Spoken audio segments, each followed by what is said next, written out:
Hello बच्चों, नमस्ते। Welcome to this amazing session. स्वागत करता हूं आपका इस धमाकेदार सेशन में। आज हम ग्रेविटेशन का अगला टॉपिक आपके सामने लेके आए हैं, जो है ग्रेविटेशनल फील्ड और वेरिएशन इन जी। अगर आप जेईई मेंस के आप पीवाईक्यूज देखोगे ना, तो आपको पता पड़ेगा this is one of the favourite topic. Gravitation में इससे बहुत सवाल पूछे गए हैं, तो ये टॉपिक आप सबको अच्छा आना चाहिए। इसके लिए आपको ये वीडियो बहुत हेल्प करने वाला है। जी हाँ बच्चों, इस सेशन में आप पूरा अच्छे से सीखिएगा। एक एक सवाल आपको बहुत कुछ सिखा रहा होगा। ग्रेविटेशनल फील्ड के कंसेप्ट हम सीखेंगे। अच्छा, जो हम ग्रेविटेशन में सीखते हैं ना, वही सेम इलेक्ट्रोस्टैटिक्स में अप्लाई होता है। वेरिएबल बदल के कॉन्सेप्ट सेम लागू होते हैं। इसका मतलब ये लेक्चर आपको इलेक्ट्रोस्टैटिक की भी फाउंडेशन रख रहा होगा। यानी हो चुका है ये सुपर इंपॉर्टेंट सेशन। तो पूरा सेशन देखिएगा कंप्लीट लर्निंग के लिए। फिर मार्क्स ऐप पे जाके प्रैक्टिस कीजिएगा, पीवाईक्यू सॉल्व कीजिएगा। टेलीग्राम ग्रुप का लिंक है डिस्क्रिप्शन में, वो जरूर ज्वाइन कीजिएगा। तो चलिए बच्चों, स्टार्ट करते हैं आज का सेशन पूरे जोश के साथ। Let's begin with gravitational field. आज हम क्या क्या कवर करेंगे वो देखते हैं। हम ग्रेविटेशनल फील्ड क्या होती है, कैसे उसकी बारे है, क्या वेक्टर क्वांटिटी है, अलग अलग मासेस के प्रेजेंट में क्या होगा, स्फीयर की शेल की कैसे होती है, ये पूरी हम बात करेंगे। पॉइंट मास की देखिए, अलग अलग यहाँ पे पूरी परिभाषाएं आपको सिखा रहे होंगे। उसके बाद हाइट के साथ ग्रेविटी कैसे बदल रही है, अर्थ की ग्रेविटी के बारे में डिटेल में बात करेंगे। डेप्थ के साथ कैसा वेरिएशन है, लैटिट्यूड के साथ कैसा वेरिएशन है, शेप के कारण कैसा वेरिएशन है। तो आइए स्टार्ट करते हैं और फिर काफी सवाल भी करेंगे। तो सबसे पहली आपको यहाँ पे बात आती है कि ग्रेविटेशनल फील्ड क्या है। इसका सिंबल देखो, यहाँ तो आप ई वेक्टर से बता देना या फिर आप जी वेक्टर से बता देना, जो भी आपको सिंबल अच्छा लगे। दोनों सिंबल आप यहाँ पे यूज कर सकते हो ग्रेविटेशनल फील्ड के लिए। अब देखो, आपने कभी सोचा है बिना कांटेक्ट के फोर्स कैसे लग रहा है? देखिए, ये अपने आप में एक बहुत ही फैसिनेटिंग चीज है। अर्थ किसी भी ऑब्जेक्ट को अपने सेंटर की तरफ फोर्स लगा रही है। ऑब्जेक्ट अगर अर्थ के कांटेक्ट में नहीं है, दूर है, तो भी फोर्स लग रहा है। दो मैग्नेट एक दूसरे को अट्रैक्ट कर रहे हैं, अपोजिट पोल्स कांटेक्ट में नहीं है फिर भी अट्रैक्ट कर रहे हैं। कभी आपने सोचा है ऐसा क्यों? बताओ तो जरा, ऐसा क्यों? कैसे हो रहा है फोर्स? कैसे कैसे लग रहा है बिना कांटेक्ट के फोर्स? इलेक्ट्रोस्टैटिक चार्जेस के फोर्स बिना कांटेक्ट के कैसे लग रहे हैं? तो उसमें बेटा फील्ड का कॉन्सेप्ट है। जो भी नॉन कांटेक्ट फोर्सेस है उनको हम फील्ड फोर्सेस कहते हैं। अब देखिए, फील्ड का कॉन्सेप्ट क्या है आपको समझाने की कोशिश करते हैं, ध्यान से समझिए। तो आप ऐसा सोचिए कि एक मास आपको बनाना है, ठीक है? एक मास आपको बनाना है, एक स्फीयर मान लीजिए आपको बनाना है। तो कैसे बनाएंगे? आप एनर्जी को बहुत ज्यादा जब कंडेंस करते हैं तो मास बन जाता है। ये आइंस्टाइन ने E=mc² के थॉट प्रोसेस दिया था। यानी आपको कुछ एनर्जी देनी पड़ेगी, छोटे छोटे पार्टिकल्स को इकट्ठा करके आपको कंबाइन करना पड़ेगा। यानी आप अपनी तरफ से एनर्जी दे रहे हैं, आप अपनी तरफ से एक्सटर्नली वर्क डन कर रहे हैं। अब वो एनर्जी, वो वर्क डन स्टोर कहां हो गया? सोचो जरा। वो आपका मैक्सिमम तो अंदर स्टोर हुआ, लेकिन इसकी जो एनर्जी है, कुछ एनर्जी बाहर भी स्टोर होती है। यस बेटा, इसमें जो एनर्जी लगी ना मास को बनाने में, या फिर इस स्फीयर को बनाने में जो एनर्जी गई, जो वर्क डन गया, वो एनर्जी अंदर तो स्टोर है ही है, साथ में आसपास भी स्टोर्ड है। तो इस मास की एनर्जी इसके आसपास सराउंडिंग रीजन में भी स्टोर्ड है। अच्छा, जब मैं ग्रेविटेशनल पोटेंशियल एनर्जी का लेक्चर दूंगा ना, तब मैं इसकी सेल्फ एनर्जी का फॉर्मूला बता रहा हूँ। कितनी एनर्जी अंदर स्टोर है, कितनी बाहर स्टोर है, सब बताऊंगा वो पोटेंशियल एनर्जी वाले लेक्चर में।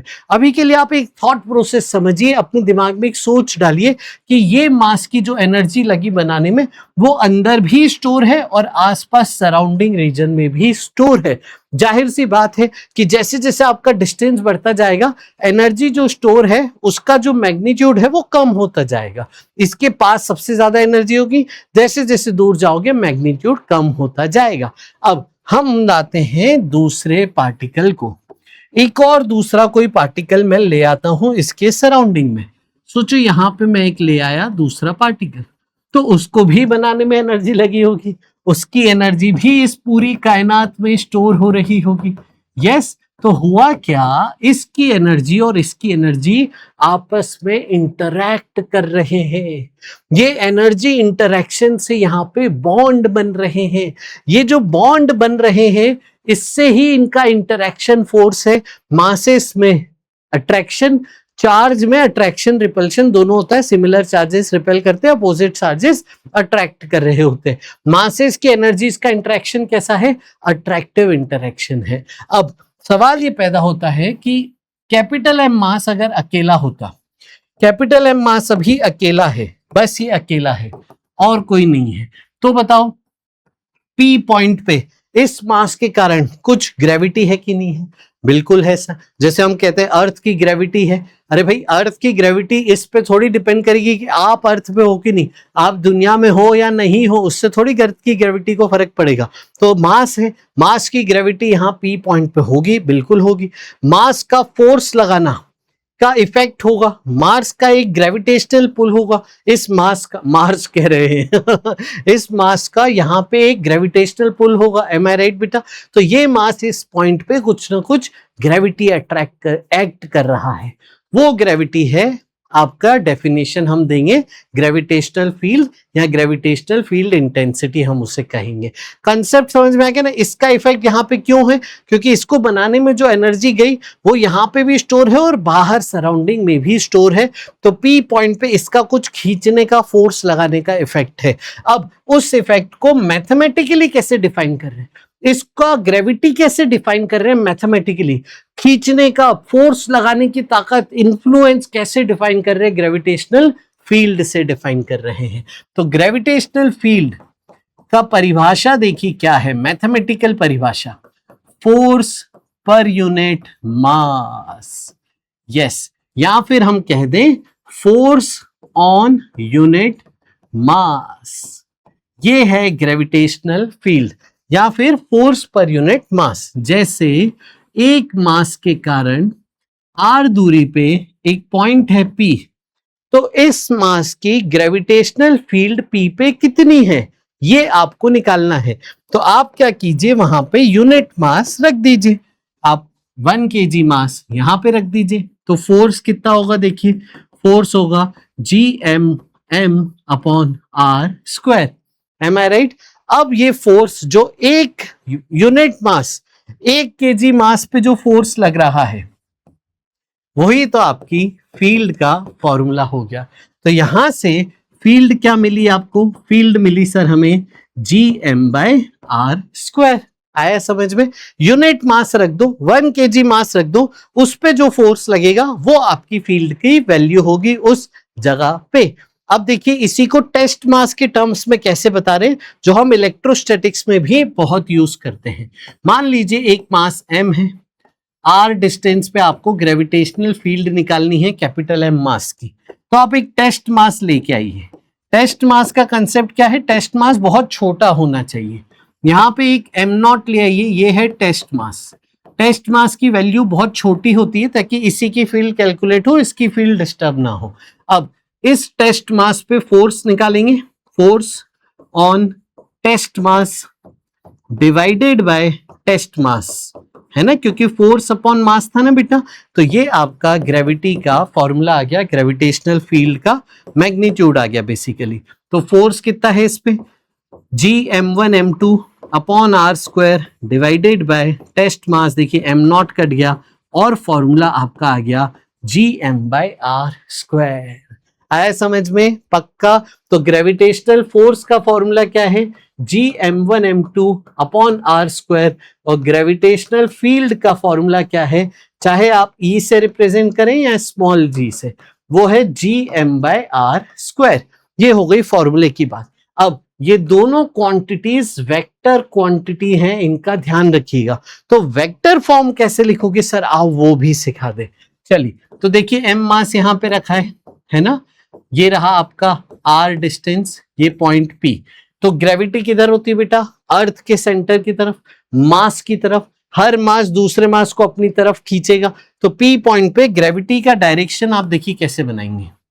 पी पॉइंट पे हम ग्रेविटी का डायरेक्शन देखिए कैसे बना रहे हैं। हम यहाँ पे ग्रेविटी का डायरेक्शन होगा डाउनवर्ड्स। यस, ये होगा। चले पक्का, चल आगे चलते हैं, वेक्टर फॉर्म निकाल लेते हैं। वेक्टर को हम डिफाइन कर रहे हैं कैसे, मैग्नीट्यूड इनटू डायरेक्शन।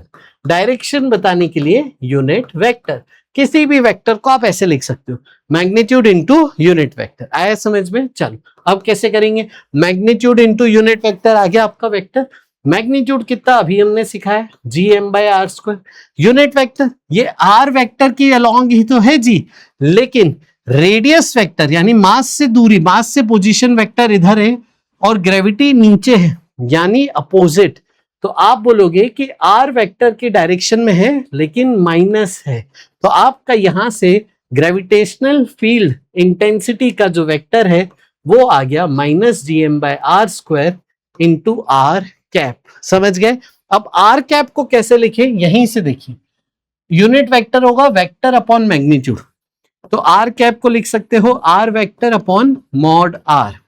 तो इसको रख दें अगर मैं यहां पे, तो आपको देखिए मिलेगा minus G M upon R vector upon R square into R हो जाएगा नीचे इस तरीके से। तो देखिए ये क्या बन गया, ये बन गया आर क्यूब। यस, तो minus G M into R vector upon R cube, ये आपका ग्रेविटी का फॉर्मूला आ गया। This is gravitational field intensity M mass की। समझ गए? और स्मॉल आर क्या है वो भी बता दूं, स्मॉल आर है position vector of point with respect to mass. समझ गए? जिस पॉइंट पे ग्रेविटेशनल फील्ड निकालनी है उस पॉइंट का position vector with respect to mass आप निकालिए। यहां पे वो वेक्टर रखिए, उसका मैग्नीट्यूड का क्यूब रखिए minus G M R cube into R vector. Minus sign क्यों है, क्योंकि आर वेक्टर ऐसा लेकिन ग्रेविटी नीचे की तरफ है। ये हो गया ग्रेविटेशनल फील्ड की वेक्टर क्वांटिटी, और डायरेक्शन इसका हमेशा मास की तरफ होगा। अगर मैं यहाँ पे सिर्फ डायरेक्शन बताने के लिए यहाँ पे डायग्राम बनाऊं अगर, तो आ जाओ, ये जैसे है, तो इसकी ग्रेविटी कैसी है, इसकी ग्रेविटी इसी की तरफ है। ये इसकी ग्रेविटेशनल फील्ड लाइंस हो गई रेडियली इनवर्ट्स आती हुई। समझ गए? तो ग्रेविटी फील्ड लाइंस कैसी हो गई, रेडियली इनवर्ट्स। समझ गए? पॉइंट मास के लिए रेडियली इनवर्ट्स इसकी तरफ आते हुए ये हो गई ग्रेविटी फील्ड लाइंस। किसी भी डायरेक्शन में आप वहां से बस सेंटर की तरफ बता दीजिएगा। चले बेटा आगे, समझ में आया यहां तक? चले अब देखो आगे चलते हैं, अलग अलग केसेस समझते हैं। आइए, एम मास है, पॉइंट पी है, चलिए पी पॉइंट पे ग्रेविटी बताइए, ग्रेविटेशनल फील्ड बताइए, ग्रेविटेशनल फील्ड इंटेंसिटी बताइए। तो आप क्या बोलेंगे, पी के ऊपर अगर मैं देखूं तो ग्रेविटी मास की तरफ होगी और इसका फॉर्मूला होगा G M by R square, है ना, मैग्नीट्यूड ये आ जाएगा, डायरेक्शन हमने दिखाई दिया। अगर मैं इसी तरीके से दो मास रख देता हूं, दोनों आर आर डिस्टेंस पे हैं एक दूसरे से और पॉइंट पी के साथ ये सेटअप है। अब देखिए पी पॉइंट पे नेट ग्रेविटेशनल फील्ड बताइए। तो यहां पे हम कहेंगे सुपरपोजिशन थ्योरम। सुपरपोजिशन थ्योरम देखिए आपको यहां पे भी हमने बोला था वेक्टर लगा के कि अगर मल्टीपल मासेस हैं तो हर मास की ग्रेविटेशनल फील्ड देखिए उन सब का रिजल्टेंट ले लीजिए। ये आपको बोलता है superposition theorem. Superposition theorem is basically vector addition, vector resultant आप निकाल रहे होते हैं। चलिए तो सुपरपोजिशन थ्योरम लिख भी देता हूं मैं आपका साइड में। नेट ग्रेविटी आप लिखोगे मास 1 की ग्रेविटी प्लस मास 2 की ग्रेविटी प्लस मास 3 की ग्रेविटी, जितने भी मास रख दें पी पॉइंट के आसपास सबकी ग्रेविटी पी पे लिखिएगा और फिर उन सब का रिजल्टेंट निकालिएगा, वेक्टर एडिशन, या फिर इसी को आप कहते हो रिजल्टेंट निकालना। समझ गए? जैसे अलग अलग केसेस करते हैं, सबसे पहला केस यहाँ पे ये रहा सिंपल सा। अब देखिए इसके कारण ग्रेविटी यूं खींचेगी, G1 कह देता हूं, formula Gm by R square. अब ये सेकेंड मास जो है ये भी तो उसको अपनी तरफ खींचेगा, तो एक और ग्रेविटी होगी सेकेंड मास के कारण, इसकी वैल्यू कितनी होगी gm अपॉन डिस्टेंस। देखो अब इस मास से लेना पड़ेगा, डिस्टेंस कितना हो गया 2r का स्क्वायर, यानी क्या हो गया gm/4r²। देखिए दोनों सेम डायरेक्शन में है, तो नेट ग्रेविटी एट p कितनी आ गई बेटा, इनको आप जोड़ दीजिए। ठीक है बच्चे, चलो काफी बच्चे इसमें भी उलझते हैं, पता नहीं क्यों उलझते हैं, बड़ा बड़ा एक्सप्रेशन देख के। कॉमन ले लो ना, कॉमन ले लो तो आपका सिंपल आपका ही मैथमेटिक्स आ जाएगा। 1 + 1/4 क्या हो गया 5/4 gm/r²। दैट्स इट, ये आंसर है। ये ग्रेविटेशनल फील्ड आ गई P पॉइंट पे। आगे चलते हैं, ऐसे और सवाल करें तो देखिए एम मास P पॉइंट, चलो दोनों के बीच में आ जाए इस बार तो। अब बताओ जरा ग्रेविटी, तो 1 वाला इसको अपनी तरफ खींचेगा, ग्रेविटी 1 इस तरफ, 2 वाला इसको अपनी तरफ खींचेगा, ग्रेविटी 2 इस तरफ। दोनों सेम है, यहां पे देखेंगे अगर आप gm/r², इसकी वैल्यू और इसकी वैल्यू भी gm/r², दोनों इक्वल एंड अपोजिट, तो कैंसल हो गए। यहां पे नेट ग्रेविटी एट P आ गया 0। इसको आप कहते हो न्यूट्रल पॉइंट। समझ गए, ऐसे पॉइंट जहां पे नेट ग्रेविटेशनल फील्ड इंटेंसिटी 0 है उसको हम कह रहे हैं न्यूट्रल पॉइंट। अब न्यूट्रल पॉइंट निकालने के लिए अगला सवाल क्वेश्चन है आपका, फाइंड न्यूट्रल पॉइंट। फटाफट से करिए, फाइंड न्यूट्रल पॉइंट मतलब जहां पे नेट ग्रेविटी 0 है। एक मास हम दे देते हैं 4m, एक मास दे देते हैं 9m, और डिस्टेंस हम आपको दे देते हैं 10r। समझ गए। अब मैं आपको 3 पोजीशन देता हूं, एक्स एक्सिस पे ही निकालनी, 0.1, 0.2, 0.3। किस पोजीशन पे ग्रेविटी 0 होगी देखिए। 0.1 पे दोनों की ग्रेविटी 4m की और 9m की सेम डायरेक्शन में बुला रही है, तो 0.1 में तो आपका 0 नहीं आएगी। 0.3 को देखो 9m अपनी तरफ बुलाएगा, 4m भी इसी तरफ बुलाएगा, तो 0.3 पे भी डायरेक्शन ग्रेविटी का सेम हो गया। 0.2 है जिसका डायरेक्शन अलग अलग है, 4m इधर बुला रहे, 9m बोल रहा है नहीं नहीं मेरी तरफ आ, 4m बोल रहा है नहीं नहीं मेरी तरफ आ, तो दोनों का यहाँ पे ग्रेविटी अपोजिट डायरेक्शन में है। यहाँ पे संभावना है न्यूट्रल पॉइंट आने की, कितने डिस्टेंस पे आएगी आप वो निकालते हैं। यहां से मैं x डिस्टेंस ले लेता हूं, ये डिस्टेंस ऑटोमेटिकली हो गया 10r - x। इसका अगर मैं जैसे FBD बनाते थे ना वैसे ग्रेविटी दिखाना है दोनों तरफ, 4m की ग्रेविटी इस तरफ g1, 9m की ग्रेविटी इस तरफ g2, इक्वल एंड अपोजिट करना है, अपोजिट डायरेक्शन है ही, मैग्नीट्यूड इक्वल कर दीजिए, जहां पे होगा आंसर आ जाएगा। इससे देखिए 4m से g मास अपॉन डिस्टेंस का स्क्वायर, इससे देखिए 9m से g mass upon 10r - x distance का होल स्क्वायर। देखिए ध्यान से, इसकी ग्रेविटी लिख रहे हो तो इसका मास और इससे डिस्टेंस, इसकी ग्रेविटी में इसका मास और इसका डिस्टेंस, ठीक है, मास और डिस्टेंस ही तो लिखना है, अच्छे से लिखना।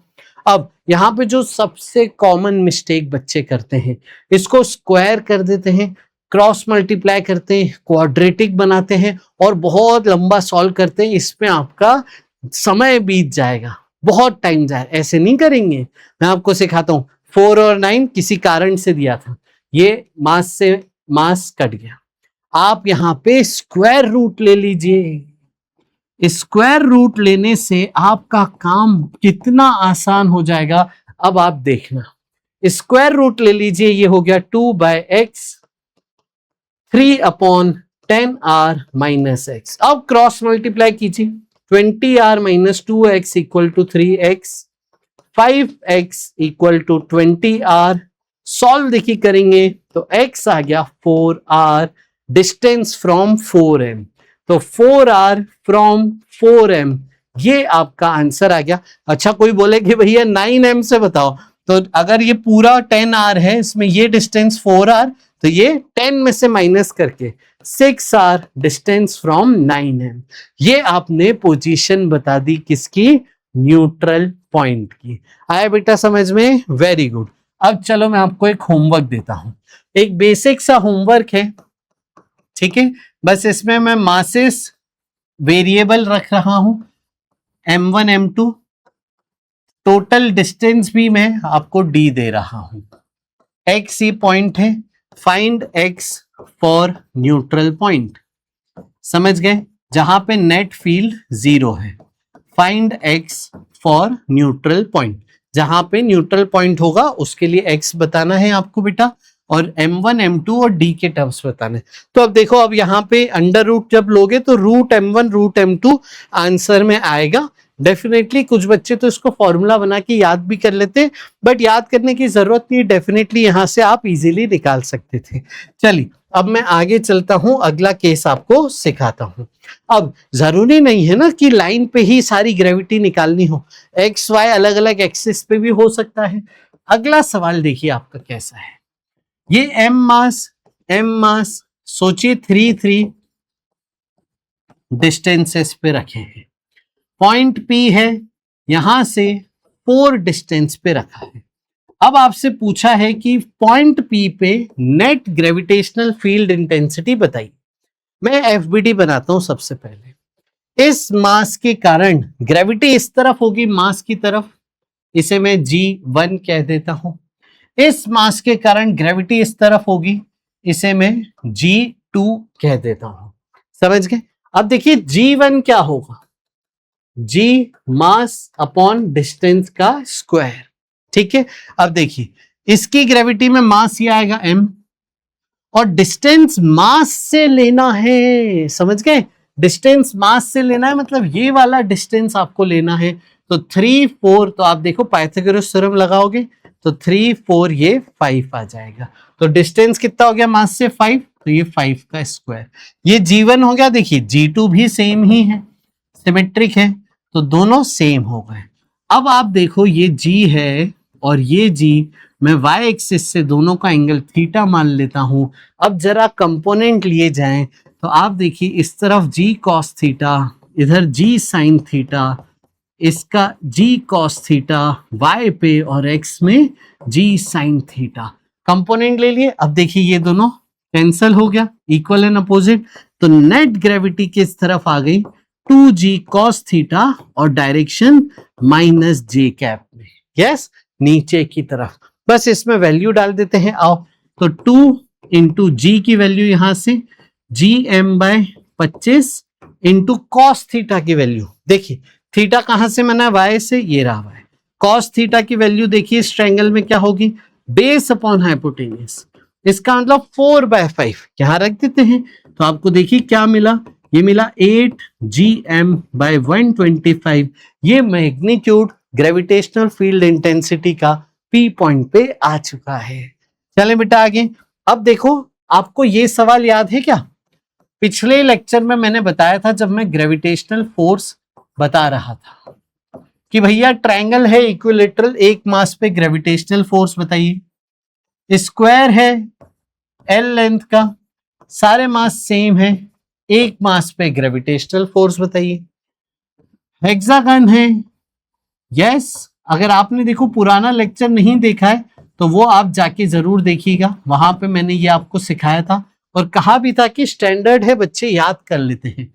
यहां पे ए मैं मान लेता हूं, ए पे जो नेट फोर्स आएगा सेंट्रॉइड की तरफ होगा, और वो नेट फोर्स था √3Gm/L²। यस, फिर आप देखिए इसको चलो ए मान लेता हूं, तो ए पे जो नेट फोर्स है वो सेंटर की तरफ आएगा, और वो था √2 + 1/2 इंटू Gm/L²। कैसे किया, कुछ नहीं, ये वाला तो अभी दिखा है पीछे, बस यहाँ पे एंगल बदल जाएगा, है ना, इधर 2 ग्रेविटी, उनका रिजल्टेंट। इस पे देखोगे तो 3 ग्रेविटी आएगी, उन तीनों का रिजल्टेंट सी की तरफ ये आता था। फोर्स में बस क्या था, 2 मास थे, m1 इंटू m2, है ना, तो मैं लिख देता हूं m इंटू m, ये अभी मैं फोर्स दिखा रहा हूं, ठीक है। और फिर इसको मैं ए मान लेता हूं, तो ए पे जो नेट फोर्स था सेंटर की तरफ था 5/4 + 1/√3 Gm²/L²। आई बेटा बात समझ में। यही सवाल मैं फिर से देता हूं, इस बार फील्ड पूछूंगा, सारे मास ना रखिए, ठीक है, इक्विलेटरल ट्रायंगल रखिए, लेकिन 2 ही मास लीजिए। P पॉइंट, P पॉइंट पे आपसे सवाल है ग्रेविटेशनल फील्ड बताइए। स्क्वायर में P point equal distances equal मास स्क्वायर है। पी पॉइंट पे नेट ग्रेविटेशनल फील्ड बताइए। और हेक्सागन में इस बार हमने क्या किया, एक मास नहीं रखा, सिर्फ हमने 5 मासेस रखे, एक खाली रखा, और जो खाली पॉइंट है उस पे नेट ग्रेविटेशनल फील्ड बताइए। तो पॉइंट पे यहाँ पे नेट ग्रेविटेशनल फील्ड पूछी जाती है। सेम लॉजिक होगा, बस यहाँ पे क्या होगा देखो, एक मास m और दूसरा मास नहीं लेना है, सिर्फ gm/l²।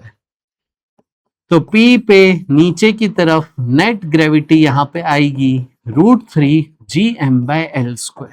मेरा आपसे एक बार फिर से सजेशन रहेगा कि इसे पूरा सॉल्व कीजिएगा, याद तो कर ही लीजिएगा क्योंकि काफी फ्रीक्वेंटली यूज होता है, बट पूरा सॉल्व जरूर कीजिएगा।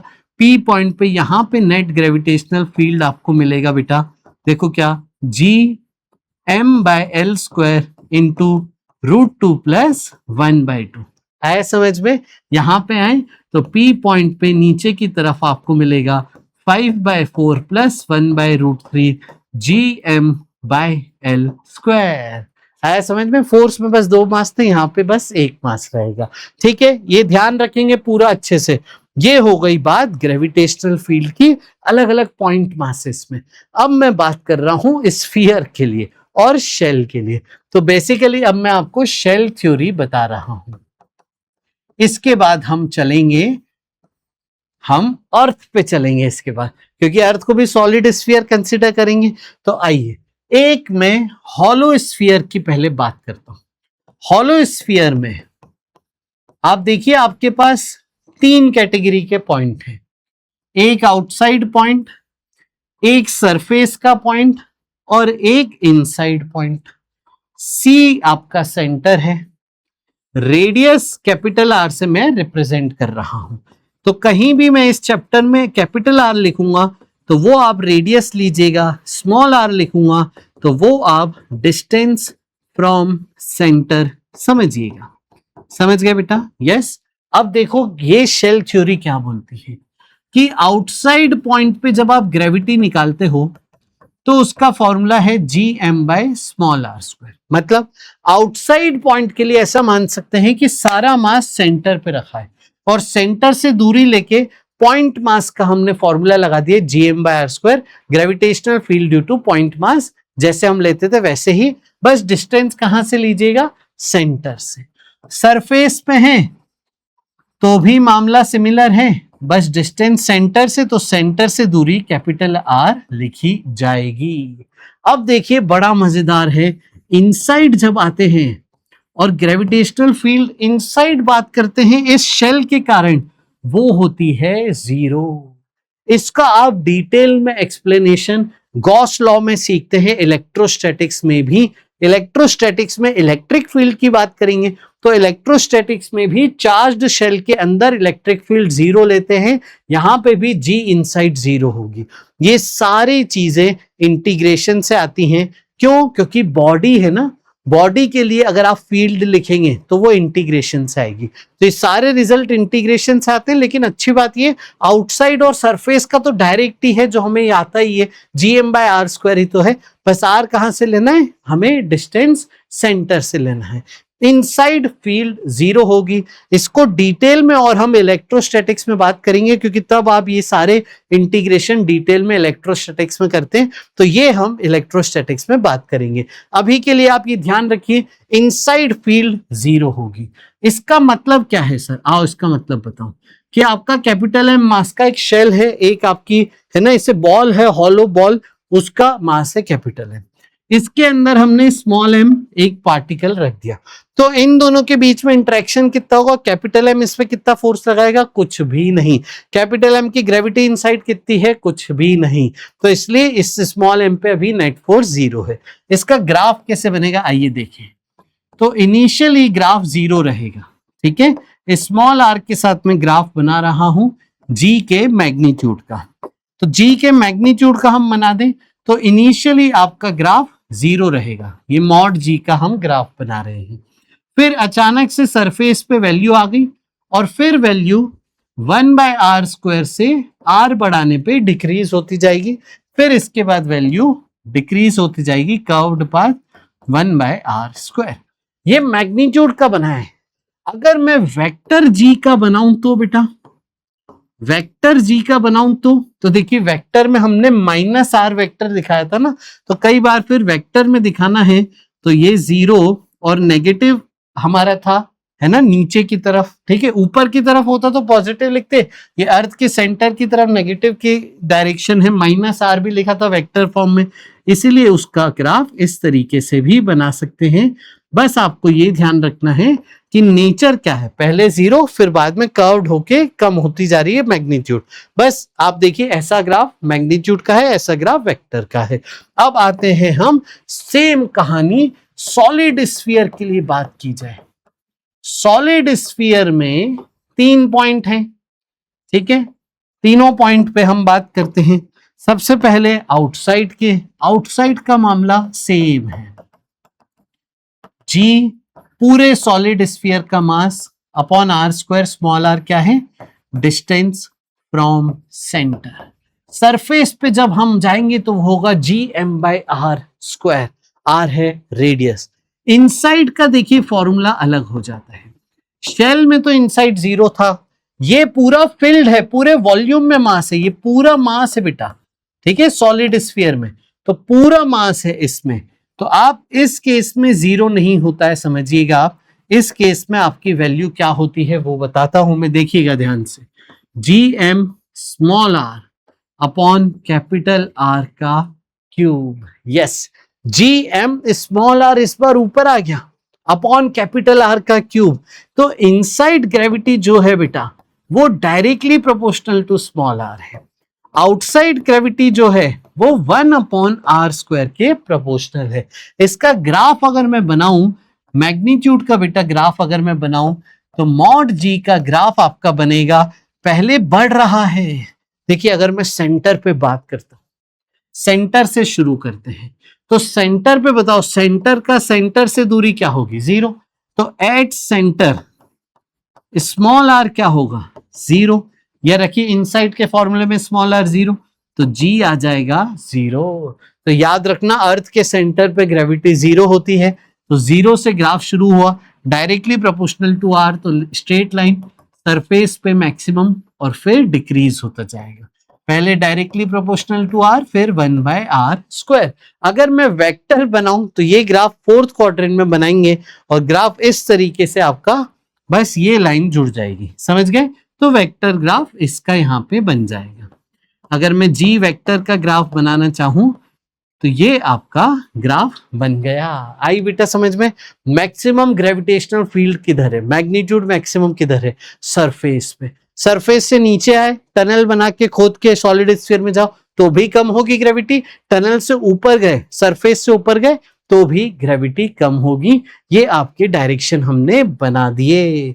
अब हम बात कर रहे हैं एक्सीलरेशन ड्यू टू ग्रेविटी की, जो आप हर चैप्टर में ही तो करते हो।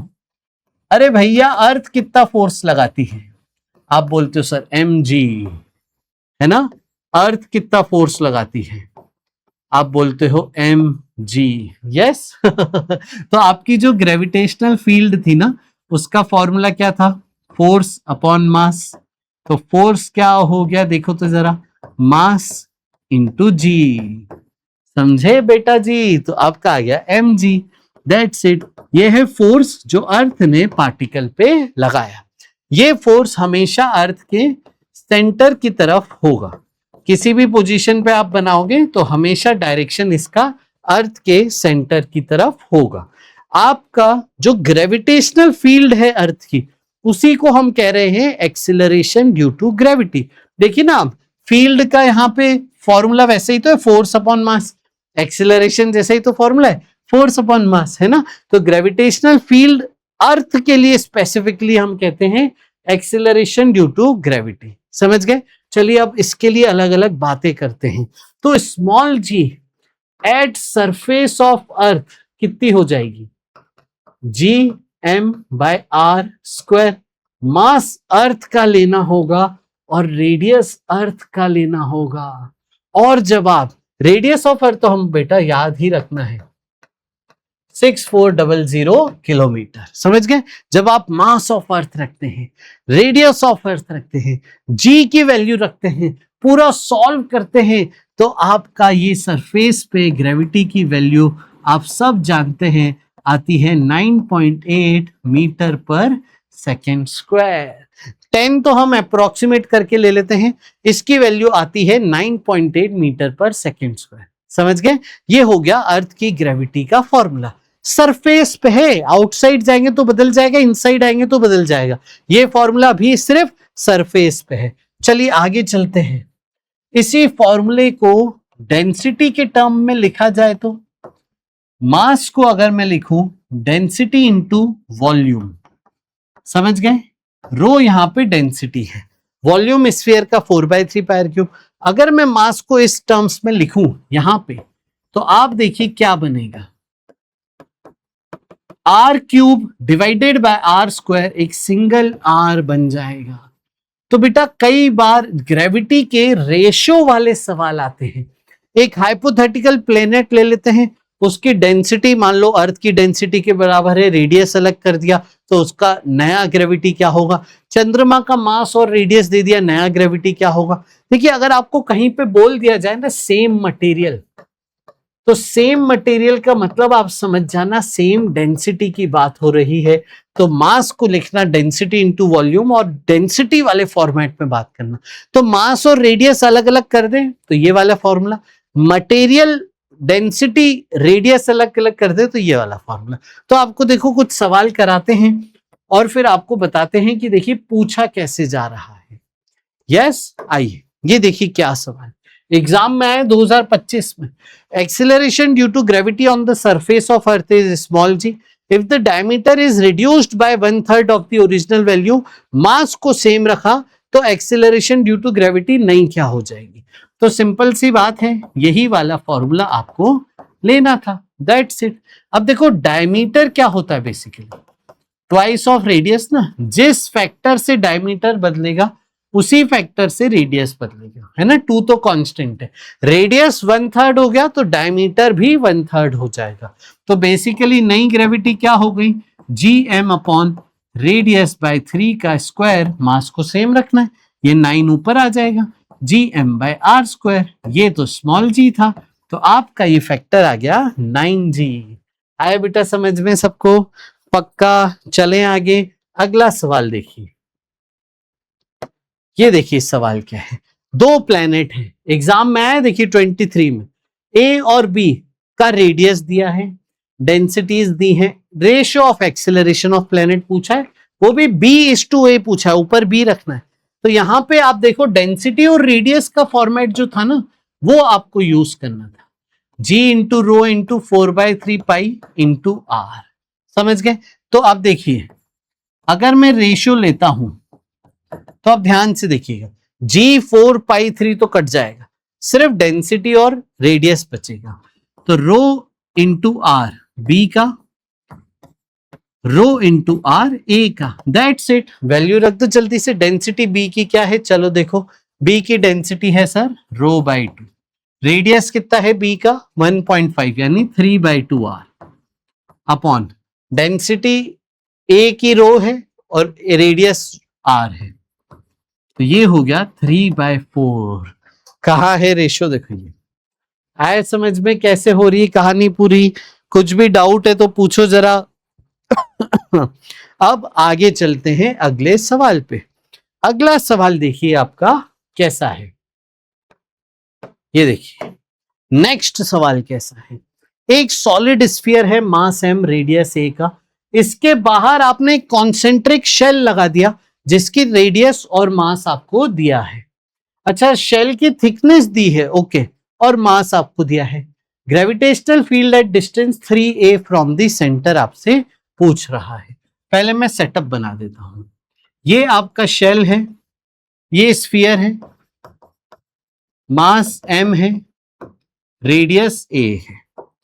इसके बाहर आपने क्या किया है सर, शेल बना दिया है। तो इसके बाहर ऐसे देखिए शेल बना हुआ है, ये रहा शेल, येलो कलर से मैंने बना दिया, ये शेल है। अब शेल के बारे में आपको बोला है कि इसका मास है 2m और इसका रेडियस है 2 है। अब देखिए ये A और फिर थिकनेस 2 है, तो टोटल 3A पे जो पॉइंट आएगा वो P पॉइंट आएगा। मतलब अब देखो ये दोनों का आउटसाइड पॉइंट है, ठीक है, ये दोनों का आउटसाइड पॉइंट है, या फिर सरफेस का पॉइंट है येलो कलर के लिए, आउटसाइड का ही फॉर्मूला आप लगाएंगे, तो हम दोनों के लिए आउटसाइड का फॉर्मूला लगा देते हैं। आइए, तो ये आपका सॉलिड स्फीयर, इसके सेंटर से दूरी 3A, ग्रेविटी हो जाएगी gm/3A का स्क्वायर, यानी gm/9A स्क्वायर, ये इसका आ गया। अब बात करते हैं कि आपके पास एक शेल था, तो शेल का आउटसाइड पॉइंट ही तो हो गया ये। आउटसाइड पॉइंट के लिए क्या करते हैं हम, सारा मास सेंटर पे मान लेते हैं और फिर पॉइंट का फॉर्मूला लगाते हैं। तो g इंटू इसका मास था 2m, और इसके सेंटर से दूरी कितनी होगी जरा बताओ। सेंटर से तो 3A ही हुई। आप देखो सेंटर तो दोनों का सेम था, तो दोनों के सेंटर से 3 इंटू R ही तो आपका हुआ, तो ये हो गया 2gm/9A स्क्वायर। आया समझ में? चलो अब इन दोनों को इक्वेट कर दीजिए, सॉरी सेम डायरेक्शन होगा, इन दोनों को ऐड कर देते हैं, इक्वेट नहीं ऐड कर देते हैं। तो gm/9A square plus 2gm/9A square add कर दिया, 3gm/9A स्क्वायर, आपको देखो आंसर मिल गया gm/3A स्क्वायर। ये आपका आंसर है जो मिल रहा है ऑप्शन 2 में। आया बेटा समझ में? तो आपको देखिए ऐसे कॉन्सेंट्रिक के भी सवाल आ सकते हैं, आउटसाइड मामला इजी हो जाता है। और कैसे बना सकते थे देखो आपको मैं बताता हूं। एक शेल ले लो 1, एक शेल ले लो 2, एक शेल ले लो 3, एक पॉइंट में ले लेता हूं जो सबके अंदर है P, तो ग्रेविटी एट P क्या होगी, तो सबके लिए इनसाइड का फॉर्मूला 0 आ जाएगी। फिर आया समझ में? अब अगर मैं पॉइंट लेता हूं Q, ठीक है, तो Q पे अगर मैं ग्रेविटी निकालूं, ग्रेविटी एट Q, तो Q जो है 1 के लिए आउटसाइड है, तो gm1/r स्क्वायर, r क्या है, डिस्टेंस फ्रॉम सेंटर, Q का सेंटर से दूरी कितनी है वो है r, और 2 के लिए इनसाइड है, तो शेल के इनसाइड फील्ड 0, तो 2 के करंट 0, 3 के करंट 0। इसी तरीके से अगर मैं S पॉइंट ले लूं, तो G एट S क्या होगा, M1 के करंट भी होगी और M2 के करंट भी होगी, लेकिन 3 के करंट 0 होगी। और एक और पॉइंट ले लेता हूं T, तो T पे अगर आप देखोगे तो सबके करंट होगी, क्योंकि वो सबके करंट बाहर है।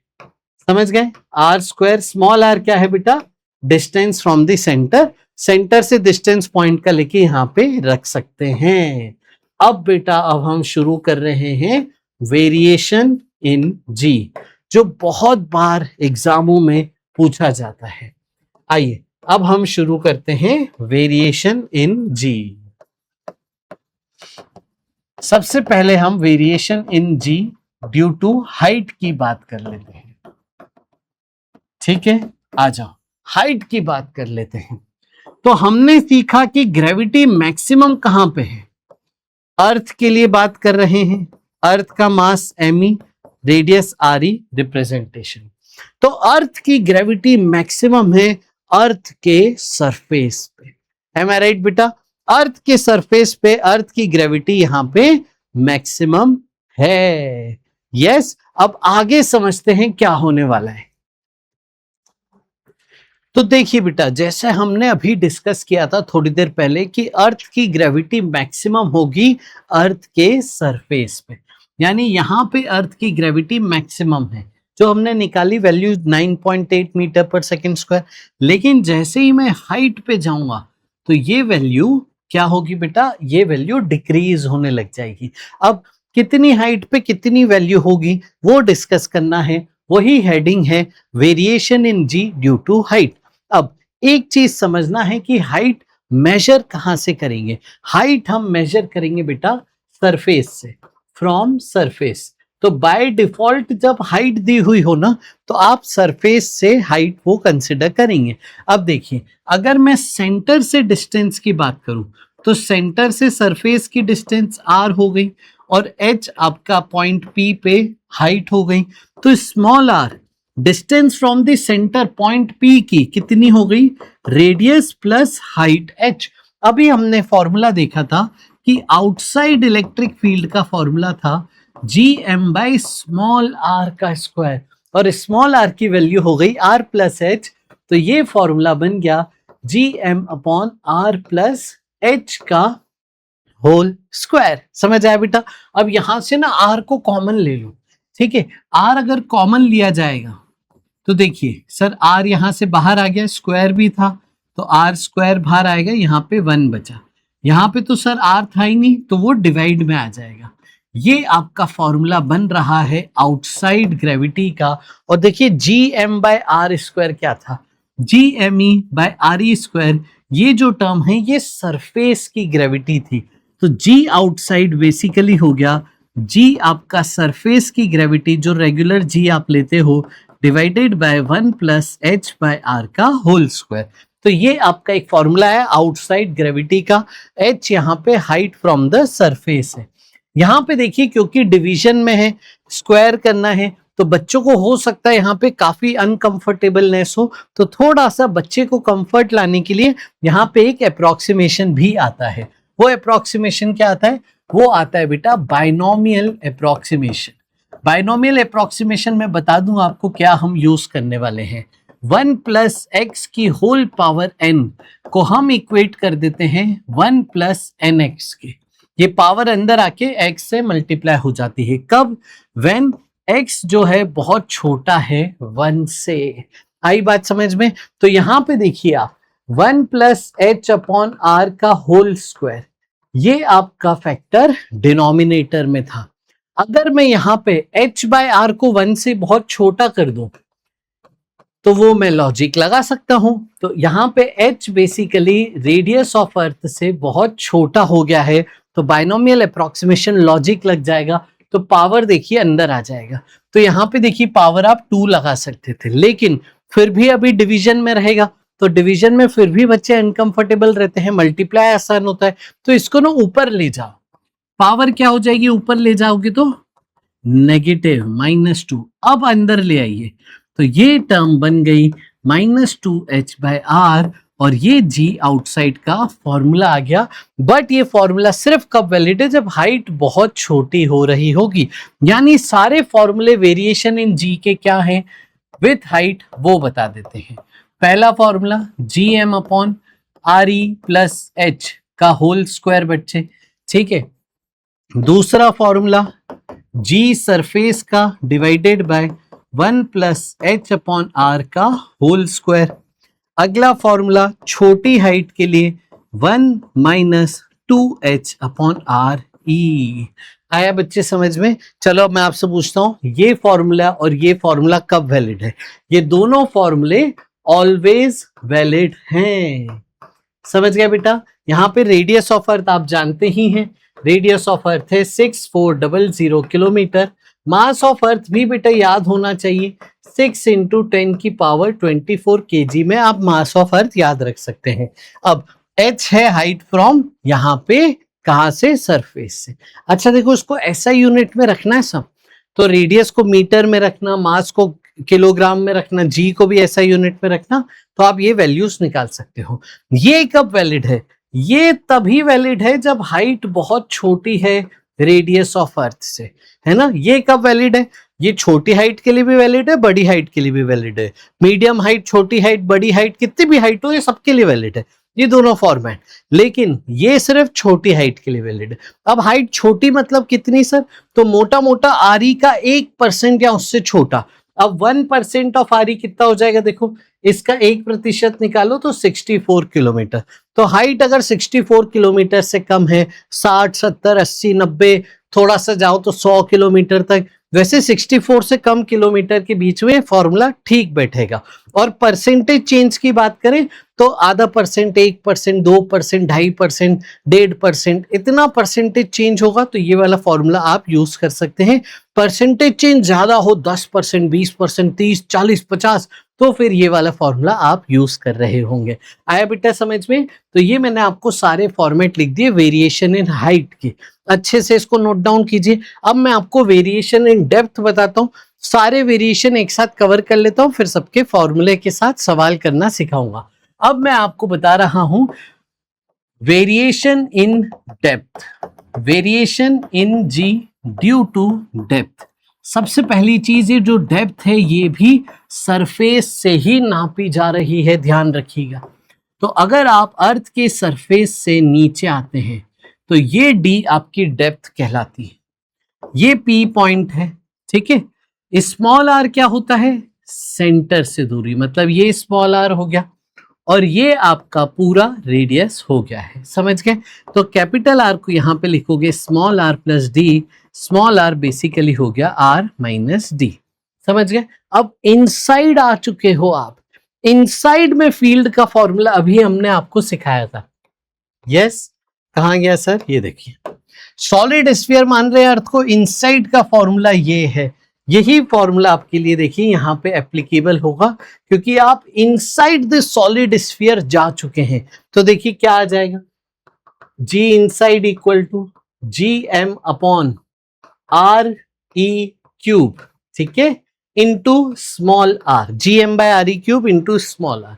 तो ये जी इनसाइड देखिए हो गया G M by R cube into R minus D. Am I right बच्चों?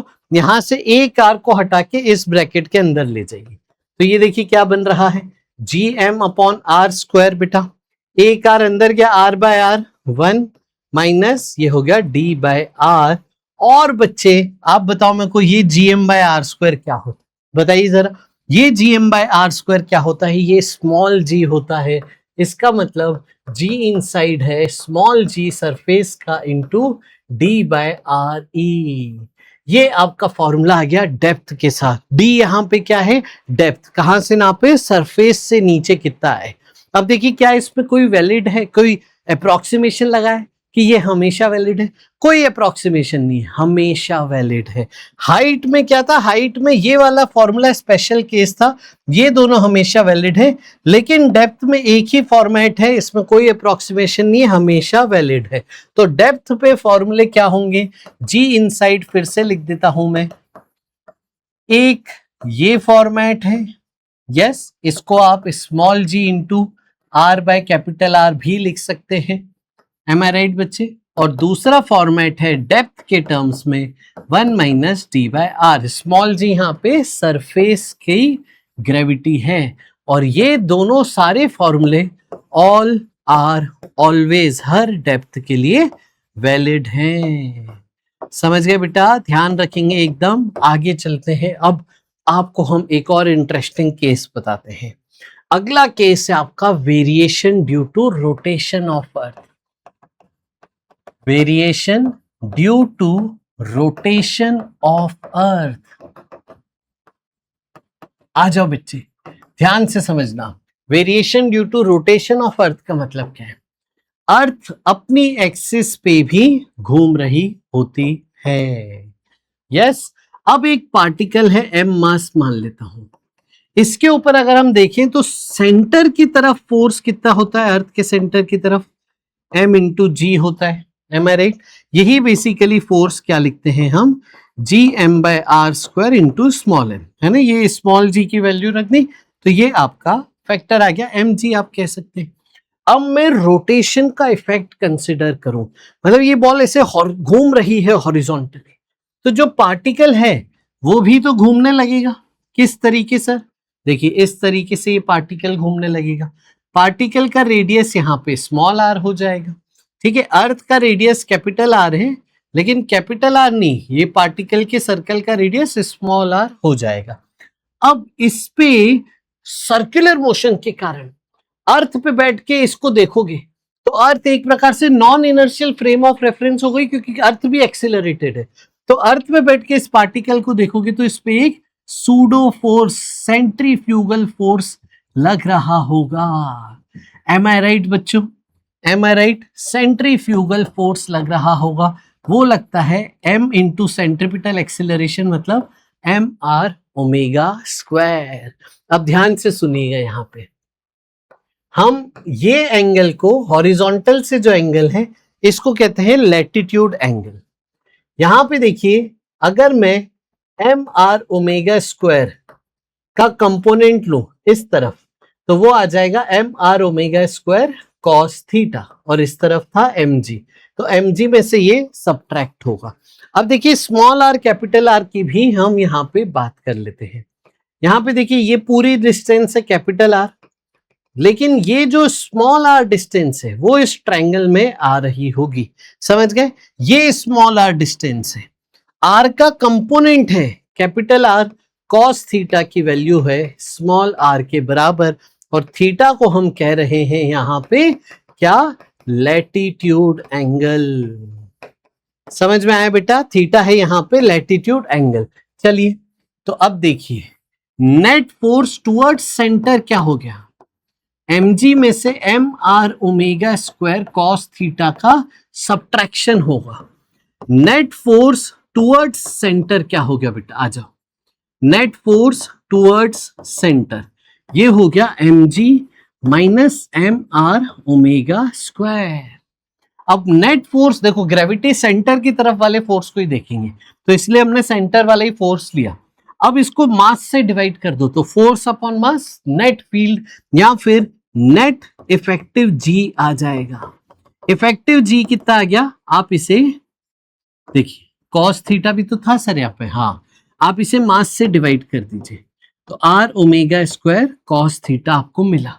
अब अगर मैं स्मॉल आर की वैल्यू ये रख दूं कैपिटल आर कॉस थीटा, तो एक कॉस थीटा पहले से था, एक और कॉस थीटा आ जाएगा, तो capital R omega square cos square theta, ये आपने फॉर्मूला डिराइव कर दिया। आओ इस फॉर्मूले पे थोड़ी सी बात करें, तो इफेक्टिव ग्रेविटी का फॉर्मूला हो गया G minus radius of earth omega square cos square theta. Theta यहाँ पे हॉरिजॉन्टल से या फिर लैटिट्यूड एंगल है। कब इस फॉर्मूले को यूज करना है? देखो सवाल पढ़ के ना हिंट आ जाएगा। अर्थ के रोटेशन का मेंशन होगा, अर्थ के एंगुलर स्पीड का मेंशन होगा। अच्छा अब देखो, अगर आपको बोले length of day, length of day basically क्या है? टाइम पीरियड ही तो है एक चक्कर पूरा होने का, और वो क्या होता है? 2 पाई बाय ओमेगा। यस, तो लेंथ ऑफ डे मेंशन्ड हो, ओमेगा मेंशन्ड हो, अर्थ का रोटेशन मेंशन्ड हो, तो फिर आप ये फॉर्मूला हमेशा यूज करेंगे। हाइट मेंशन हो तो हाइट के साथ, डेप्थ मेंशन हो तो डेप्थ के साथ, कहीं भी हिंट घूमने का हो अर्थ का, तो ये वाला फॉर्मूला यूज करेंगे। अब इसमें देखिए बड़ा इंटरेस्टिंग है, अगर मैं पोल्स पे बात करता हूं, तो पोल्स पे देखिए सेंटर हॉरिजॉन्टल से एंगल कितना हो गया? 90 डिग्री, मतलब थीटा को रखेंगे आप 90 डिग्री रखिए, तो जी इफेक्टिव कितना आ गया? स्मॉल जी के बराबर। इसका मतलब पोल्स पे कोई इफेक्ट नहीं है, नो इफेक्ट ऑन पोल्स, इस रोटेशन के कारण कोई इफेक्ट नहीं है। अब अगर मैं इक्वेटर पे ही बात करूं, एट इक्वेटर, तो इक्वेटर पे हॉरिजॉन्टल से एंगल कितना है? 0 डिग्री। एम आई राइट बच्चों? रखो तो इसमें 0, तो जी इफेक्टिव कितना आ गया? G minus R E omega square, ये आपका जी इफेक्टिव आ गया इक्वेटर पे। देखिए कॉस थीटा मैक्सिमम हो गया यहाँ पे, इसका मतलब यहाँ पे मैक्सिमम इफेक्ट है। तो जो सेंट्रीफ्यूगल फोर्स का इफेक्ट है ना, उससे ग्रेविटी कम हो जा रही है। अब सबसे ज्यादा इफेक्ट सेंट्रीफ्यूगल फोर्स का कहां पे है? इक्वेटर पे। धीरे धीरे इफेक्ट कम होते जाएगा, और पोल पे सेंट्रीफ्यूगल फोर्स का कोई इफेक्ट नहीं है। याद रखिएगा ये, पोल्स पे थोड़ी सी ग्रेविटी ज्यादा होती है, इक्वेटर पे थोड़ी सी ग्रेविटी कम होती है due to rotation of the earth. इसको हम थोड़ी देर बाद वापस इस पे सवाल कर रहे होंगे। अगर आपको बोल दे अर्थ की ओमेगा बताओ, तो कैसे बताओगे? तो टाइम पीरियड को रख देना 24 आवर्स, 60 मिनट्स 60 सेकेंड, तो ये रेडियन पर सेकेंड में यहां से ओमेगा आप निकाल सकते थे। समझ गए बेटा? एक और यहाँ पे केस होता है, वो केस होता है variation in G due to shape of earth. क्या होता है बेटा? Variation in G due to shape of earth. अब अर्थ का शेप ना प्योर स्फीयर नहीं है बेटा, अर्थ का शेप थोड़ा सा इक्वेटर से बड़ा रेडियस का है। रेडियस ऑफ इक्वेटर ज्यादा है, रेडियस ऑफ पोल थोड़ा सा कम है। कितना डिफरेंस है सर? ज्यादा डिफरेंस नहीं, करीब करीब 21 किलोमीटर का ही डिफरेंस है। तो अब देखो रेडियस इक्वेटर का ज्यादा, स्मॉल जी एट सरफेस में अगर मैं बात करूं तो G M by R square है। यस, तो रेडियस बढ़ा तो ग्रेविटी कम हो गई, इसीलिए शेप के कारण भी पोल्स की ग्रेविटी हल्की सी इक्वेटर की ग्रेविटी से ज्यादा होती है। समझ गए बेटा? पक्का ध्यान रखोगे। तो पोल्स की ग्रेविटी हल्की सी इक्वेटर की ग्रेविटी से ज्यादा होती है, क्योंकि इक्वेटर पे रेडियस बेटा ज्यादा है। समझ गए? तो इफेक्टिवली पोल और इक्वेटर में अगर बात की जाए, अगर हम पोल और इक्वेटर में बात करें तो आप देखिए बहुत छोटा सा एक माइन्यूट सा डिफरेंस है। शेप के कारण भी पोल्स की ग्रेविटी ज्यादा है इक्वेटर की ग्रेविटी से। रोटेशन के इफेक्ट के कारण भी पोल्स की ग्रेविटी ज्यादा है इक्वेटर की ग्रेविटी से। समझ गए? यस। और डिफरेंस कितना आता है दोनों का अगर मिला के देखें ना, तो पोल माइनस इक्वेटर का जो डिफरेंस है अप्रोक्सीमेटली 0.05 मीटर पर सेकेंड स्क्वायर है। तो बहुत ही कम डिफरेंस है। ये डिफरेंस इन दोनों में देखें तो देखिए, एक के लिए इतना डिफरेंस है, दूसरे के कारण इतना डिफरेंस है, नेट डिफरेंस आपका ये बन जा रहा है। दोनों ही केस में पोल्स पे ज्यादा ग्रेविटी है इक्वेटर से। अब थोड़े से सवाल जवाब होने चाहिए सर इस पे। आइए थोड़े से सवाल जवाब करते हैं, तो आपको फॉर्मूले लगाना अच्छे से आ जाएगा। अगला सवाल क्या है देखिए, एक 90 kg बॉडी को 2 R distance from the surface रखा है, यानी ये हाइट दी है। आपसे पूछा है ये कितना ग्रेविटेशनल पुल एक्सपीरियंस करेगा, यूनिट न्यूटन मतलब फोर्स पूछ रहा है। चलिए सर, अगर सरफेस पे होता तो आप बोलते सर mg पुल करेंगे, 90 इंटू जी को 10 माना है तो 900 न्यूटन फोर्स आ जाता अगर सरफेस पे होता तो। अब ये आपको हाइट दी है, तो हाइट पे ग्रेविटी का फॉर्मूला है 1 प्लस एच अपॉन आर का होल स्क्वायर। आप सोचो बड़ी हाइट है कि छोटी हाइट? डबल रेडियस, बहुत बड़ी हाइट है, तो यहाँ पे हाइट को रखो डबल रेडियस, ये 2 बचेगा, यानी g अपॉन 1 प्लस 2 का होल स्क्वायर g बाय 9। तो फोर्स क्या हो जाएगा, m इंटू जी डैश, नया g वो आ गया आपके पास 9 से डिवाइड होके mg बाय 9। आंसर आ गया बेटा 100, ऑप्शन 1। देखिए एग्जाम में आए हुए सवाल है, कितने इजी सवाल देखो एग्जाम में कई बार आ जाते हैं। अब देखिए आपको और हम सवाल कराते हैं। ये देखिए सवाल, डेप्थ और हाइट को मिला के सवाल है। Acceleration due to gravity at some point at A, inside A point पे, and C R same. A पे और सी पे ग्रेविटी सेम है और सरफेस से छोटी होगी, वो ऑब्वियस है। द वैल्यू ऑफ ओ ए ये वाली डिस्टेंस, ए बी ये वाली distance is x/5, find x। ठीक है बेटा, तो सबसे पहले बताओ ग्रेविटी एट सी कैसे निकालोगे? आप आउटसाइड का फॉर्मूला लगाओगे। अब देखो हाइट कितनी दी है, 3200 किलोमीटर। इस हाइट को आप रेडियस ऑफ अर्थ बाय 2 भी लिख सकते हैं, बहुत बड़ी हाइट है। इतनी बड़ी हाइट पे आप क्या करोगे, बड़ा वाला फॉर्मूला यूज करोगे, तो g upon 1 plus H upon R का होल स्क्वायर। हाइट को रखिए बेटा यहाँ r/2, तो ये हो जाएगा 1/2 का होल स्क्वायर, मतलब g अपॉन 3/2 का होल स्क्वायर, मतलब 4g/9। ये आपका ग्रेविटी आ गई सी पॉइंट पे। अब बात करते हैं ए पॉइंट की, तो ए पॉइंट डेप्थ आ जाएगी बेटा। तो डेप्थ का फॉर्मूला क्या है, G dash equal to g1 minus d/re। Am I right बेटा? ये वैल्यू ए की जो है सी की वैल्यू के बराबर करनी है, मतलब 4g/9 के बराबर करनी है। आइए इसको सॉल्व करते हैं। g से g कट गया, 1 minus d/re is equal to 4/9, इधर उधर ले जाएंगे तो 5/9 इंटू re, ये आपको डेप्थ मिल गई। अच्छा डेप्थ क्या है यहाँ पे बताओ तो, कौन सा डिस्टेंस है, बी से ए का डिस्टेंस डेप्थ है, यानी ये ए बी डिस्टेंस आपको मिल चुका है। अब ध्यान से देखिए, आपको ए बी डिस्टेंस मिल गया 5r/9। आपसे पूछा है ओ ए डिस्टेंस बताओ, तो पूरा डिस्टेंस बेटा आपका r है, तो r में से 5r/9 माइनस कर दीजिए बेटा, तो ये आ जाएगा 4r/9। तो ओ ए का डिस्टेंस आ गया 4r/9। अब आपसे क्या पूछा है, ओ ए टू ओ बी रेशियो बताना है, ओ ए टू ए बी रेशियो बताना है। तो 4r/9 is to 5r/9 ratio बताना है। रेशियो आ गया बेटा आपका 4:5। तो इसका आंसर है 4:5, यानी x की वैल्यू 4 पूछ रहा था, इंटीजर टाइप सवाल। आए बेटा समझ में? चलें आगे? यस। चलो अब देखो आगे चलते हैं, थोड़ा सा मैं सवाल जवाब कर रहा हूं, ठीक है। अब सवाल देखिए ऐसा है, अलग अलग हाइट पे पहले तो वैल्यू बताओ। हाइट 32 किलोमीटर पे जी की वैल्यू बताओ, फिर हाइट 32 किलोमीटर 3200 किलोमीटर पे अभी हमने निकाला था, चलो लिख देता हूं फिर से।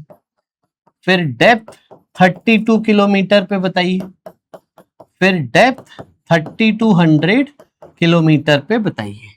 बेसिकली ये वैल्यू r/2 है। अब आप पहले केस में कौन सा फॉर्मूला यूज करेंगे? हाइट छोटी है तो छोटी हाइट वाला फॉर्मूला 1 - 2h/r/e। समझ गए? देखिए 2h हो गया 32 × 2 64 अपॉन 6400, मतलब ये हो जाएगा g 1 - 1/100, मतलब 99 g/100 आंसर आ जाएगा। समझ गए? सेकेंड केस में आएंगे तो बड़ी हाइट है, बड़ी हाइट के लिए आपका जो रेगुलर बिना अप्रोक्सीमेशन का फॉर्मूला है वो आप यूज कीजिए। तो इसको आप r/2 यहाँ पे लिख दीजिए, ठीक है। यहाँ फिर 3200 अपॉन 6400 1/2 हो जाएगा, तो ये आ जाएगा 4g/9। अभी हमने किया था 1 + 1/2 3/2 का स्क्वायर, 9/4 4 ऊपर चला गया।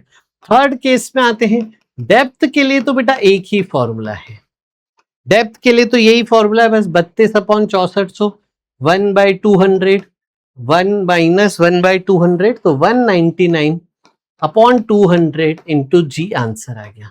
और फोर्थ केस में डेप्थ की बात हो रही है, तो डेप्थ आपका 32 अपॉन 6400 1/2, यानी ये g/2 ग्रेविटी आ जाएगी। तो ऐसे अलग अलग डेप्थ पे, अलग अलग हाइट पे, अलग अलग आप यहाँ पे ग्रेविटी निकाल सकते हैं। अब देखिए आपको बोल दे कि सिंपल पेंडुलम है छोटा सा, ठीक है, ये अर्थ से r/2 हाइट पे है, तो इसका टाइम पीरियड बताइए। अच्छा, टाइम पीरियड सिंपल पेंडुलम का फॉर्मूला क्या था?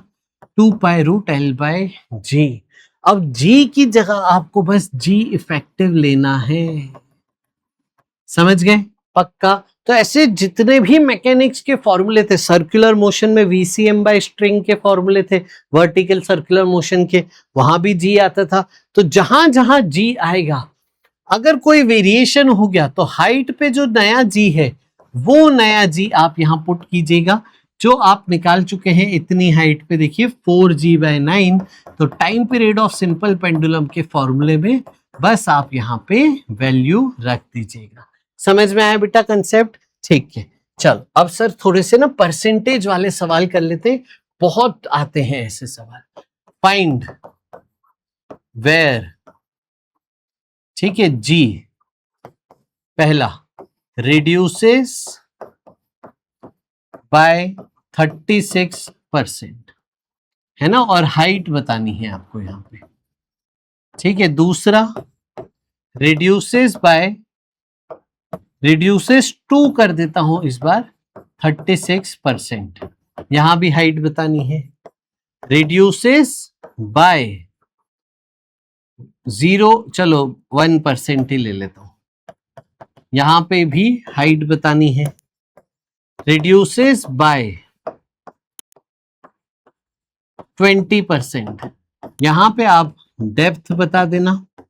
रिड्यूसेस बाय 2%, यहां भी आप डेप्थ बता देना। तो आपको हाइट बतानी है जहां पे रिड्यूस हो गई ग्रेविटी 36% से, हाइट जहां पे रिड्यूस हो गई ग्रेविटी 236%। फिर बाय 1%, बाय 20% डेप्थ इन दोनों में बतानी। अब देखिए पहले और दूसरे में अंतर क्या है, पहले तो ये समझना है। पहले में बोला है बाय 36% कम हो गई, 36% से कम हो गई वैल्यू, 36% कम हो गई वैल्यू, मतलब फाइनली क्या बचा, तो फाइनल जी आप बोलोगे 64% ऑफ इनिशियल जी बचा। समझ गए? फ्रॉम सरफेस है ना, ये सब फ्रॉम सरफेस ही आपको डेटा दिया है। ठीक है, तो सरफेस से कितनी ग्रेविटी कम हो गई वो हम निकाल रहे हैं। सेकेंड केस में क्या है, आपको बोला है reduce to 36% of surface value, मतलब इसकी फाइनल वैल्यू 36% हो गई है। ये आपको ध्यान रखना था। अब देखो पहले में बहुत बड़ा रिडक्शन है तो बड़ी हाइट के लिए, सेकेंड में भी बड़ा रिडक्शन है बड़ी हाइट, थर्ड में छोटा रिडक्शन है तो यहां पे छोटी हाइट वाला फॉर्मूला यूज किया जाएगा। आइए इसे हम करते हैं।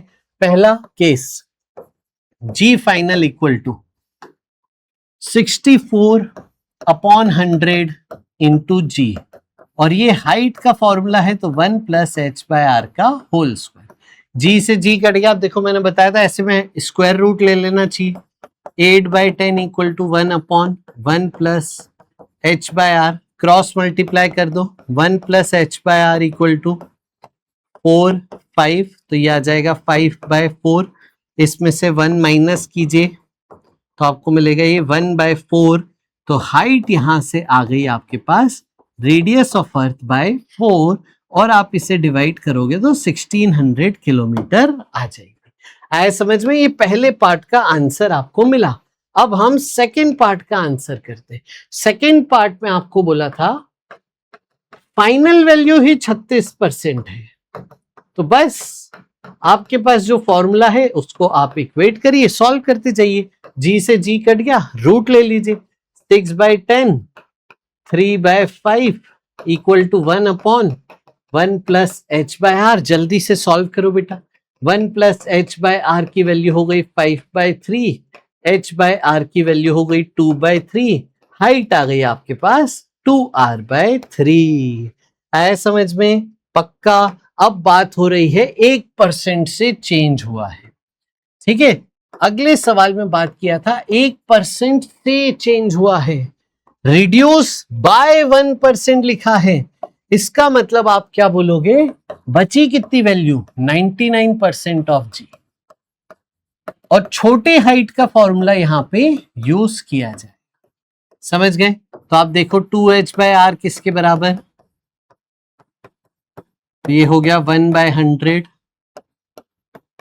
तो h हो गया r/200। इसे आप देखोगे तो 32 किलोमीटर हाइट आपको मिल जाएगी। आया समझ में? अगला केस आते हैं हम। यहां पे फाइनल ग्रेविटी की दी 20% से कम हो गई, बची कितनी, 80%, तो जी फाइनल इक्वल टू 80% ऑफ जी, और डेप्थ की बात कर रहा है तो equal to 1 - d/r। That's it बच्चों। तो आप देखो d/r क्या मिल जाएगा, 1 - 80/100, d यहां से आ जाएगा सिंपली 20/100 इंटू r। समझ गए? फिफ्थ केस में जी फाइनल आपको क्या बोला है, रिड्यूस बाय 2%। इसका मतलब बचा कितना, 98%। समझ गए बेटा? पक्का। और इसको सॉल्व करके फिर आप d निकाल सकते थे। d/r आ जाएगा ये 2/100। इसका मतलब d आ जाएगा बेटा आपके पास 2r/100। समझ गए बेटा? ये ध्यान रखिएगा। चलो आगे चलते हैं, और जनरल परसेंटेज लिख देता हूं मैं। स्मॉल हाइट में जनरल परसेंटेज चेंज लिख देता हूं मैं। ओरिजिनल सरफेस पे जी है, फाइनली आपके पास ये वैल्यू है। परसेंटेज चेंज आप लिखोगे final minus initial upon initial into 100।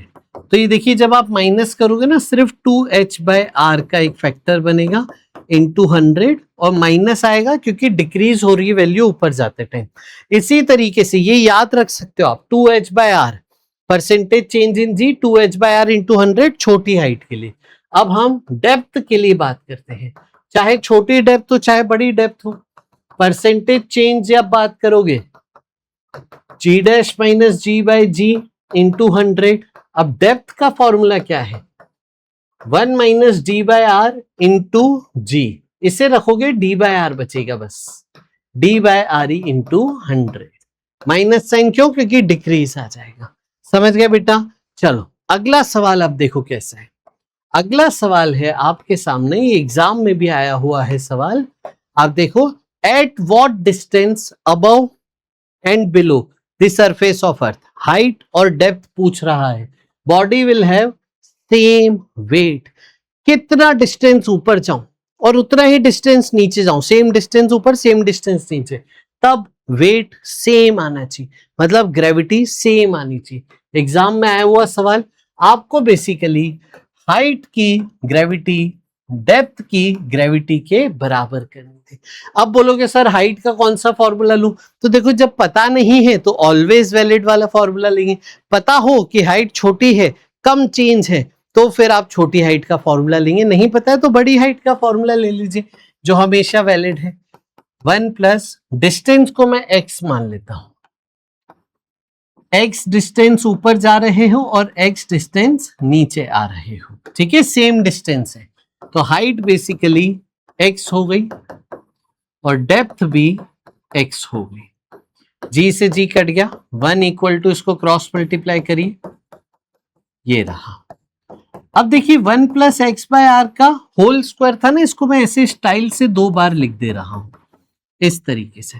अब देखो ये a minus B A plus B हो गया, a minus B into A plus B क्या होता है, a minus A square minus B square.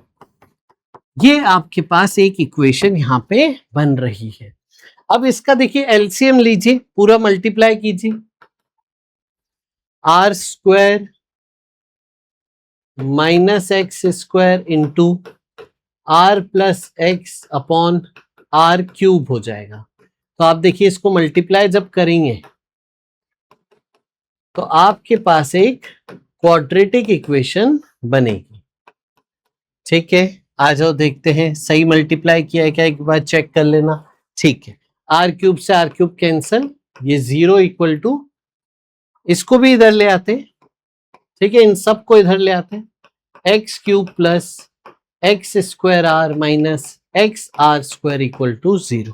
X common ले लिया जाए, X square plus X R minus R square equal to 0। तो इसका एक रूट हो गया, देखो x इक्वल टू 0, ये तो रूट है, बट ये तो डिस्टेंस कहीं गए नहीं, ना ऊपर गए ना नीचे गए, तो जया हो वही है। ठीक है, तो इस बात का कोई मतलब नहीं बनता है सवाल के लिए।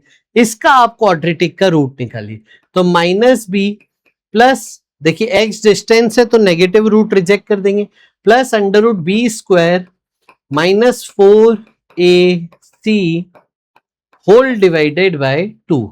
आप इसे देखेंगे तो ये आ जाएगा √5 minus 1 whole divided by 2 into R. तो ये आपका आंसर आ गया ऑप्शन नंबर 4। ये वो डिस्टेंस है, जब आप इतना ही डिस्टेंस ऊपर जाइए इतना ही डिस्टेंस नीचे आइए तो आपको वेट या फिर ग्रेविटी सेम मिल रही होगी। समझ गए बेटा। आओ आखिरी में एक और सवाल हम करें। ये सवाल अब देखिए कैसा है, ये रोटेशन ऑफ अर्थ पे बेस्ड बहुत ही स्टैंडर्ड सवाल है। अगर अर्थ को आप बहुत फास्ट रोटेट कर दो, अभी जो स्पीड है ना उससे तेज स्पीड से रोटेट करो, तो apparent weight of person at equator would decrease due to centrifugal, ये हमने सीखा ही था। Calculate duration of the day, duration of the day मतलब बेसिकली एक अर्थ के रोटेशन का टाइम पूछ रहा है। That would be required for a person standing at a spring balance on the equator to read 0 weight. Apparent weight equator पे 0 हो जाए, बेसिकली इसे आप वेटलेसनेस एट इक्वेटर भी कह सकते हो। वेटलेसनेस एट इक्वेटर भी इसे कहा जा सकता है। तो अब देखिए यहाँ पे आपका रोटेशन ऑफ अर्थ की बात हो रही है, मतलब हम फॉर्मूला कौन सा यूज करेंगे, effective gravity equal to G minus R E omega square cos square theta का फॉर्मूला यूज करेंगे। इक्वेटर पे थीटा कितना बेटा, थीटा 0 डिग्री है, पुट कर दो, तो ये हो गया G minus R E omega square into cos 1। इस जी इफेक्टिव को आप जीरो करोगे क्योंकि वेटलेसनेस की कंडीशन, इधर उधर ले जाइए तो देखिए आर ई ओमेगा स्क्वायर आपको मिल गया बच्चे जी, तो आपको देखिए ओमेगा मिल गया जी बाय आर ई का होल रूट। ये आ गई अर्थ की एंगुलर स्पीड। आपसे पूछा था टाइम पीरियड बताइए, वो होता है 2 pi by omega, G by R आया था, इसे देखिए ऊपर चला जाएगा root R E by G, ये टाइम पीरियड का फॉर्मूला आ गया। इसमें स्मॉल जी को अगर मैं G M by R E square लिख देता हूं ना बच्चे, तो यही फॉर्मेट देखो इस तरीके से बनता है। अब ध्यान से समझना, बहुत ही स्टैंडर्ड वैल्यू यहां पे आने वाली है। देखिए 2 पाई आपको पता है, रेडियस ऑफ अर्थ पता है, जी यूनिवर्सल ग्रेविटेशनल कांस्टेंट पता है, M E mass of earth पता है। ये सब वैल्यू रखते हैं ना, अगर हम यहाँ पे भी अगर वैल्यू रखते हैं ना, तो ये आता है जो आपको याद रखना है 84.6 मिनट या फिर अप्रोक्सीमेटली 1.4 आवर्स। जी हाँ बच्चे, ये आपको आता है, ये वैल्यू याद रखनी है। इस फॉर्मेट में ये वैल्यू आती है, यानी अर्थ इतनी तेज घूम गई कि 1.5 घंटे से भी कम एक दिन का टाइम हुआ। जब अर्थ इतनी तेज घूम रही है कि 1.5 घंटा ही आपका टोटल दिन और रात मिला के 1.5 आवर्स ही है ऑलमोस्ट, मतलब 1.5 का आधा, इसका आधा, 40 मिनट्स का दिन होता, 42 मिनट्स की रात होती। समझ गए, इतना तेज घूमने लग गई यार। तो फिर क्या होगा, जो पर्सन वेट इक्वेटर पे है वो बेसिकली एक प्रकार से हवा में आ जाएगा, हल्का सा वेटलेसनेस, उसका अपेरेंट वेट 0 हो जाएगा। समझ गए बेटा, तो ये हमने सीखा। आज के लिए इतना ही, बहुत कुछ हमने सीखा, सारे फील्ड के केसेस, सारे हमने वेरिएशन इन जी के केसेस किए। अच्छे से इस लेक्चर को रिवाइज करना, पूरे भारत में शेयर करना और कमेंट करके बताना कैसा लगा ये सेशन। बहुत सारा प्यार, बहुत सारा आशीर्वाद आप सभी को। Bye bye, take care.